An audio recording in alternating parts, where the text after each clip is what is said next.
Welcome back to my channel with new updates. Joshua Van has reached another important milestone in his Brazilian Jiu-Jitsu journey, earning additional recognition for his consistent progress and dedication on the mats. During a recent training session, Van was officially awarded his third stripe on his blue belt, a clear sign of his continued technical development and work ethic.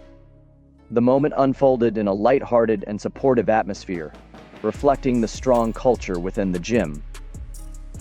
As the coaches gathered him forward, there was playful banter in the room, with laughter and smiles as Van tried to act unaware of what was coming next. Despite the joking tone, the respect for his improvement was clear. The coach acknowledged that Joshua already had stripes on his belt, recognizing the progress he had previously made.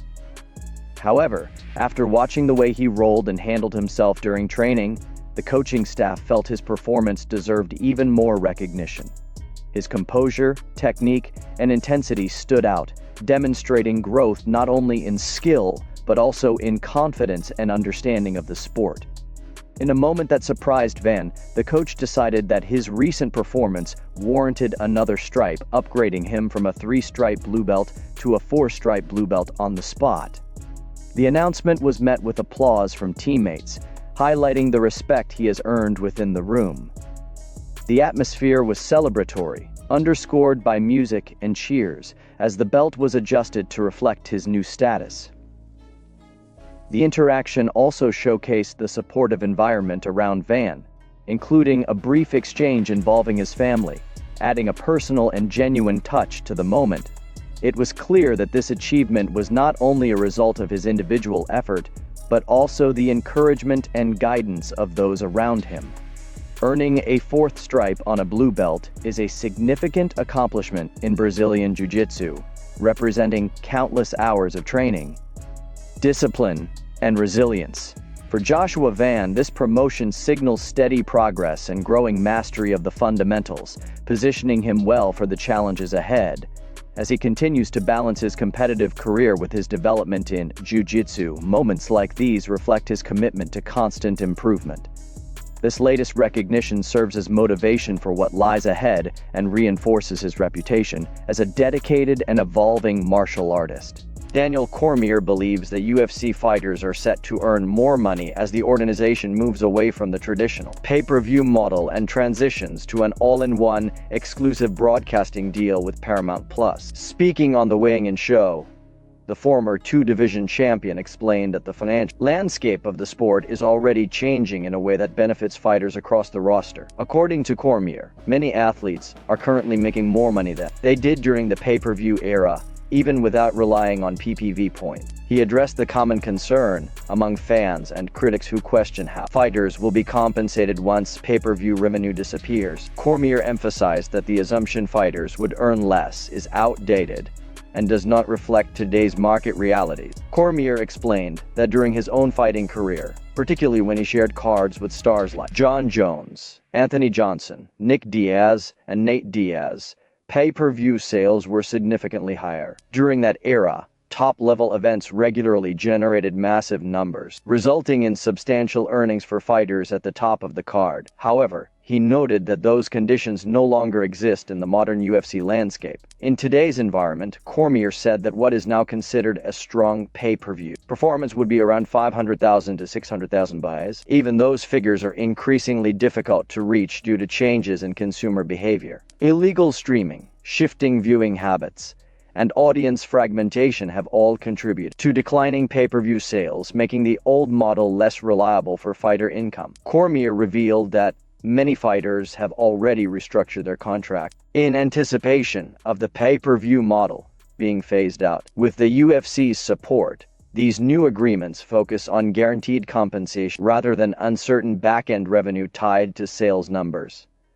This shift provides fighters with financial stability, removes the pressure of relying on external factors beyond their control. He stressed that this new approach benefits athletes at every level of the roster. Entry-level fighters gain improved financial security, while headliners and champions receive higher guaranteed payouts without the volatility of pay-per-view fluctuations. According to Cormier, the UFC is actively increasing fighter compensation as part of this transition. Cormier concluded that while the sport has evolved, The UFC's new business model reflects the realities of modern media consumption. By moving away from pay-per-view and toward a guaranteed revenue structure, fighters are positioned to earn more consistent and reliable income, making this change a positive step for the future of the organization and its athletes. The highly anticipated grappling match between Arman Tsarukyan and Shara Bullet officially ended in a draw following their meeting at a Hype FC event. The bout generated significant attention ahead of time due to the names involved, but the outcome and overall presentation left much of the MMA community underwhelmed. The match lasted 6 minutes and failed to produce a submission from either competitor. While both fighters showcased moments of control and movement, the action never reached a decisive conclusion. Tsarukyan managed to secure 2 takedowns during the contest, which stood out as the most notable offensive moments of the match. Despite this, the judges ultimately ruled the bout a draw, bringing the contest to an inconclusive finish. The environment and setup of the match also became a major talking point following the event. Many fans criticized the fighting service, arguing that it was not suitable for a grappling-only contest. Instead of a traditional grappling platform, the match took place in a structure resembling a boxing-style octagon, which several viewers felt limited the fighters' ability to fully engage and pursue submissions. One of the event's main sponsors was Conor McGregor's Irish Forge Stout, which promoted the event heavily on social media. MC Gregor himself reposted promotional content related to the brand's expansion into Armenia, further amplifying attention around the event. However, the sponsorship did little to soften the backlash that followed the main event. Reactions across social media, particularly on Hype FC's Instagram page, were largely negative. Fans expressed frustration with the organization of the event, the production quality, and the match result. Many comments described the bout as disappointing and criticized the promotion for failing to provide a proper platform for a grappling showcase. Some viewers accused the organizers of poor planning, while others suggested the draw felt predetermined rather than earned through competition. Additional complaints focused on the live viewing experience. Attendees reported that crowd placement around the ring obstructed visibility, leaving many spectators unable to properly watch the action. This added to the growing dissatisfaction among fans who felt they had paid a premium price for an event that did not meet expectations. In the aftermath, the match has sparked broader criticism of Hype FC as a promotion. While Tsarukyan and Shara Bullet both exited without a loss, the draw did little to satisfy fans hoping for a definitive result. The event serves as a reminder that presentation, structure, and organization are just as important as the fighters themselves when delivering a successful combat sports showcase.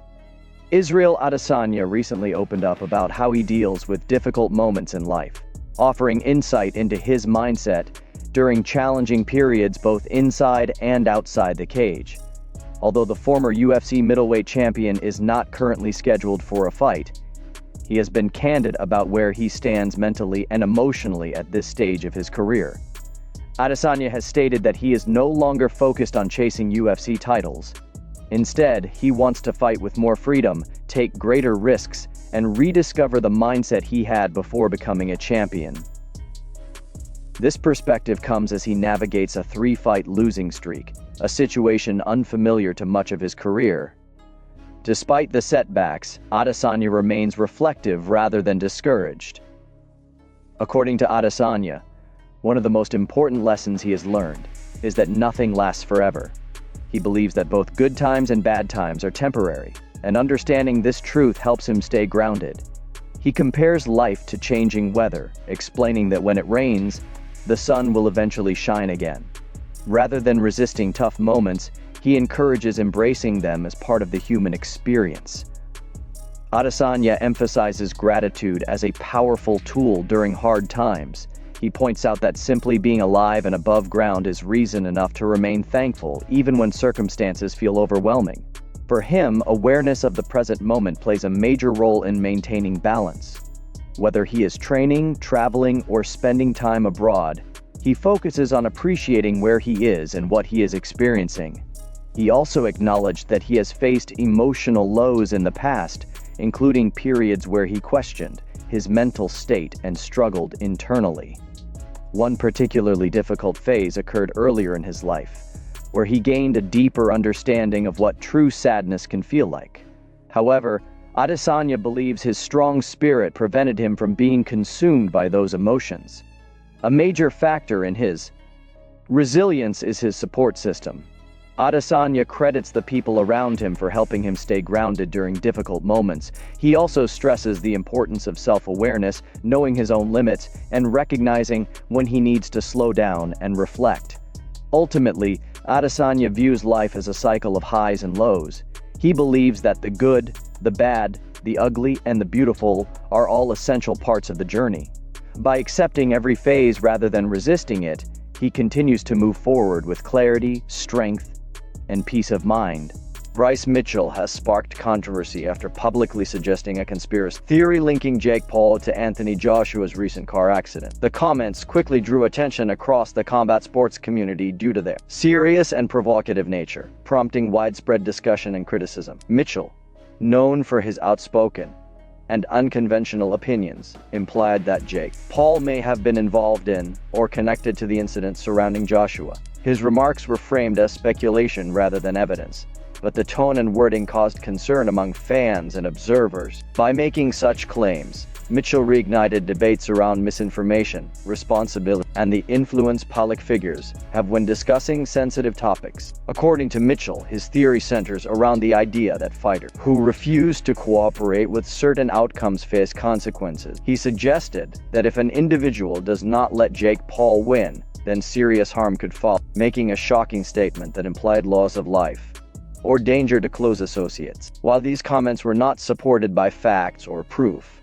they quickly went viral due to their extreme nature. The reaction from fans and fellow fighters was mixed but largely critical. Many dismissed the claims as baseless and irresponsible, emphasizing that there is no verified connection between Jake Paul and Anthony Joshua's accident. Others expressed concern that such statements could spread fear or false narratives, especially when involving real-world incidents with serious consequences. Anthony Joshua's car accident has not been linked to any foul play, and no credible reports suggest outside involvement beyond what has already been publicly confirmed. As a result, Mitchell's comments were widely viewed as speculative and unfounded. Jake Paul has also not been officially connected to the situation in any way, and no evidence exists to support Mitchell's theory. This incident highlights a growing issue in combat sports media, where controversial statements can quickly gain traction online regardless of accuracy. Fighters often have large platforms, and comments made casually can escalate into widespread narratives that overshadow facts. While Bryce Mitchell remains entitled to his opinions,